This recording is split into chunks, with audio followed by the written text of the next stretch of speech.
नमस्ते दोस्तों। आज हम सुनने जा रहे हैं एक ईमानदार लकड़हारे और एक देवी की कहानी। बहुत समय पहले एक सुंदर गांव में रामू नाम का एक लकड़हारा रहता था। हर दिन वह जंगल जाता, लकड़ी काटता और उसे बाजार में बेचकर अपने परिवार के साथ खुशी-खुशी जीवन बिताता था। एक दिन हमेशा की तरह रामू अपने साथी के साथ जंगल में लकड़ी काटने गया। वहां नदी के किनारे से एक बड़ा पेड़ उसकी नजर में आया।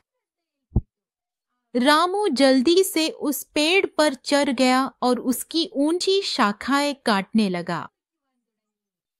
अचानक उसका प्रिय साथी अनजाने में गहरी और तेज बहती नदी में गिर गया। वह तुरंत ही बिना किसी हिचकिचाहट के नदी में कूद गया। वह ढूंढ नहीं पाया। अब क्या करे यह न जानकर वह दुखी होकर नदी के किनारे बैठ गया। कुछ देर बाद उसके चारों ओर जंगल में एक सुनहरी रोशनी फैल गई। क्या हो रहा है यह न समझकर वह डर के मारे खड़ा रह गया। इसी तरह बैठे हुए नदी से एक देवी प्रकट हुई। अपनी आंखों पर विश्वास न कर पाते हुए रामू देवी को देखता रहा। उसने देवी से अपने दुख बताए। देवी तुरंत ही नदी में डूब गई और एक सोने की कुल्हाड़ी लेकर वापस आई। फिर देवी ने रामू से पूछा, क्या यह तुम्हारी कुल्हाड़ी है? यह मेरी कुल्हाड़ी नहीं है, रामू ने दुखी होकर देवी से कहा। देवी फिर से नदी में गहराई तक डूबी और एक चमकदार, सुंदर चांदी की कुल्हाड़ी लेकर वापस आई। रामू ने दुखी होकर फिर से कहा कि यह भी उसकी कुल्हाड़ी नहीं है। देवता फिर से नदी में डूब गए और एक साधारण कुल्हाड़ी लेकर वापस आए।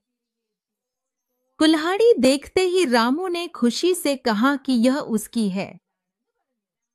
रामू की ईमानदारी से प्रसन्न होकर देवता ने तीनों कुल्हाड़ियां उसे इनाम में दे दी। कुल्हाड़ी लेकर रामू खुशी खुशी घर चला गया। लकड़हारे को सोने की कुल्हाड़ी मिली, यह कहानी पूरे गांव में फैल गई।